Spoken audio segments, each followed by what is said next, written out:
listening to the LOZ Podcast Network.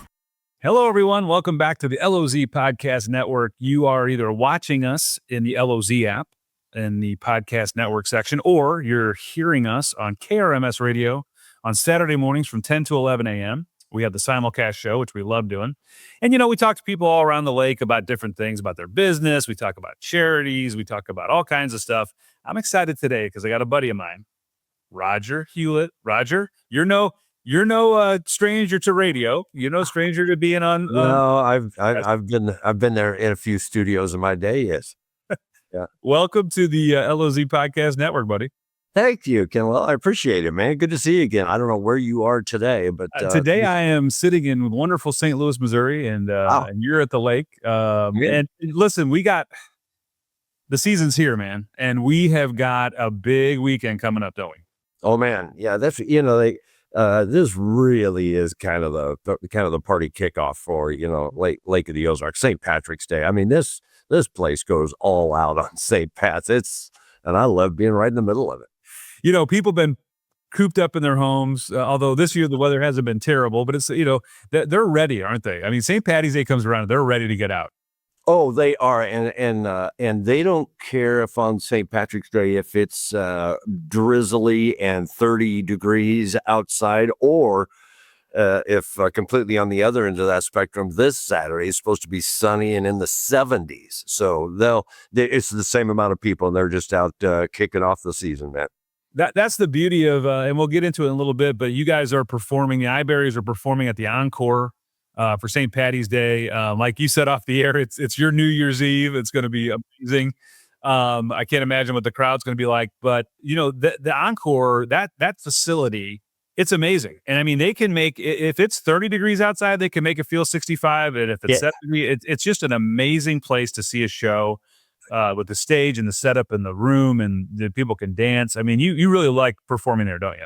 I do. And Merlin and Don have done a great job over there, with that vinyl they've got wrapped all around the place. I mean, you're right. You can be climate controlled all throughout this. So they've really made it a year-round live music venue for the Lake of the Ozarks. And man, we needed that, and we, selfishly, the Iberries like to play there because there are 9 of us on stage. We're the only live band that can form our own baseball team. And we like it because we've got that stage that's 45 feet wide. We've got we've got room to move around, and we're a high energy show if you've never seen us, and we love that, and especially on St. Patrick's Day. For people, and you guys, you're so popular at the Lake of the Ozarks and everywhere, really. I mean, I know up in Iowa, you go up. I mean, you have a big following that kind of follows you guys. But for the people who don't maybe know, how did you first become a part of the Iberries? How did that come about? Well, do you want the short? Do you want the story of? I get asked all the time, how did you come up with the name? Do you want an exclusive here? And we love exclusives here. I mean, this is exactly what and I'll keep it family friendly too. Okay. I was on a motorcycle trip with a good buddy of mine, Joe Farrell. Man, a lot of you people know Joe Farrell. Sings over at JB Hooked a lot of the time. Just an incredible artist. And we were riding motorcycles, and we were in the middle of nowhere. And we had been on the bikes for a couple of hours, and we just wanted to pull over somewhere and have a soda pop. And so a libation, yeah. And we couldn't find anything, man. And we finally came over this hill, and there was a little log cabin on the right-hand side, had a screen door on it, but it had a neon beer sign in the window. And so we pulled in, shut the bikes off, walked through the screen door, and as we walked in, it's a very long room with a long bar. And right at the front of the bar, there was an old guy with his head down on the bar. I don't know if he had spent the night there. I don't know if he just wasn't feeling well, but he was out. So we immediately walked past him, walked to the back of the bar, and the bartender didn't ask what we wanted. She just kind of gave us that look like. Right.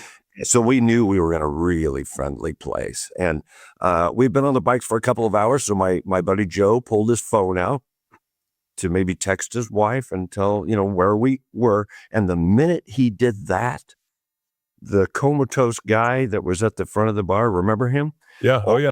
All of a sudden comes to life. And he looks down and he says, "You're not going to get anything on your little iBerry machine, boys." He said, "Nope, nobody knows you're here." And Joe said, Joe's always put very polite. "Thank you, sir. Thank you. You're probably right." And he looked at me and he said, "Let's get out of here." And we finished our beers, paid the extremely cordial bartender, went out through the screen door, slammed behind us, and Joe said, "That is the weirdest bar I've ever been in my life." And I said, "It was, but I got the name of my new band and I named them the iBerries the next day." That's awesome. That is great. And that's fun because you never really know how those things come about, right? I mean, I know people sit around it. We got to come up with a great name. We got to, and they spend months trying to pull over, and sometimes it just hits you, right? It's been a good one.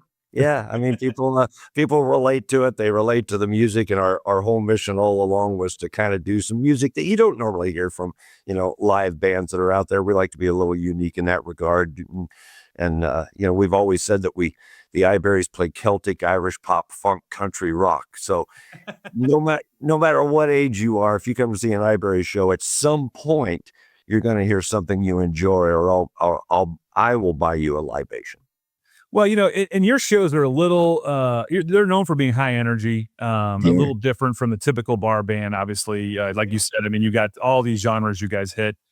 What makes the iBerry show unique in your mind? Like, what if you tell people, like, you got to come see this because it's something that you're never going to see? Well, I think I think you hit the nail on the head. I think it's just the fun that comes off of the stage. We're all friends in the band. There's 9 of us up there, and we're a band that hangs out even when we're not playing or rehearsing. We're all friends, so we're probably having more fun on stage than the audience is. And when they see that happen, man, it just rolls off of the front of the stage. And also, when you come to see us, we're there to play music. We're not there to take a bunch of breaks. So we may, a 3-hour show, we may not take a break at all. A 4-hour show, yeah, we may need to run to the restroom real quick, but we'll be right back. We're just there to play music. So if you have something you want to say to the band members, it's usually best if you do that before they go on stage, because you're pretty hard pressed to get with them, during a break time, which is probably. And with 9 people, is it hard to give everybody their due? Like, I mean, does everybody kind of want their star to shine a little bit? I mean, that's a lot of people in a band, and it's not like everybody has a unique instrument they're playing, or they have a solo they're doing. But featuring 9 people, that's a little different than most bands have to deal with. Well, I think that goes back to the reason we don't take as many breaks, as everybody, because with 9 people, I have 7 lead singers in the group. So I'll do one. Michelle will do one. Stevie will do one. Kyle Miller, who does a ton of them, just a very unique talent in that guy. So the performance of the show doesn't rest on any one person's shoulders. Yeah, we do like to feature them either vocally or instrumentally. It also helps that everybody in the band plays multiple instruments. So you'll see us, shifting back and forth, and Michelle may put her guitar or her banjo down and go back and jump on the bass so that David Atkins can come up and sing one. So everybody covers everybody, and it's a circus, and it's a pretty fun circus to watch. Now, you guys, you're performing this weekend at the Encore. This is the big show. Everybody knows you're gone from 4 to 8, right? At the Encore. Yeah. It's we want to go, we've told everybody, after the parade, approximately 4:00. The parade starts at 1. You never know how long that parade's going to be. We've done this a lot of years. So by 4:00, usually they're able to be there. So if I had to guess, I would say it's probably going to be around 4:15, but really it's all general admission. So you really need to get there early, if you want to, and the beauty of that is, I mean, and it's going to be packed, and that's okay. But you can't get a bad seat in that.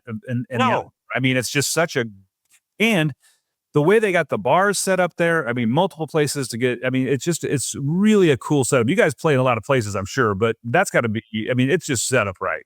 Well, especially on a big event like St. Patrick's Day, they'll have their little beer kiosks set up. So if you're just a beer drinker, that'll be even easier. So then you don't have to go up to the bar, that might be 4 deep. But regardless of how many people we get in there, the Encore is going to be able to take care of you. They do a great job. The staff over there is amazing. So yeah, they'll be able to take care of you regardless of how. And like we always like to remind everybody, when you are out for St. Patrick's Day and you are enjoying yourself, we want you guys to have the best time. We want you to be safe. You can go in the LOZ app, and we have a whole section of rides that you can get. Lake Ride Pros all over the lake. They do a great job of that. And I know as band members, you guys are 110% behind that. Come out, have a good time, but don't get in your car and try to drive home. I mean, exactly. Yeah. I mean, we're all Irish. If you know anyone Irish, that they enjoy a libation every once in a while. We're the same. But boy, we never go over that limit. And if we do feel like we've ever had too much, yeah, we're responsible about it. Yeah. So guys, be safe out there. Go into the LOZ app. You can check out all of the events going on and all the information on the iBerries at the Encore, 4-ish. We don't know, but it's going to be somewhere between 4 and 4:30 for sure. And then you guys are going till 8, and it's going to be a 4-hour party. 8-ish. It's going to go until we've played every song on the set list, because we're gonna have a great time. I have 2 new members that I'm going to introduce to the Lake St. Patrick's Day crowd on Saturday. You want to be there early, because we have a very unique high energy intro. It'll be one that they'll be talking about on Monday. How's that? Is that a good tease? I love it. Guys, get to the Encore on Saturday. Go see the iBerries. Roger, I love that you joined me today, man. We always love talking about you and talking with you and just hearing what you're up to. You're just a great individual at the lake, and we want to make sure that we help you guys promote the band and all you're doing.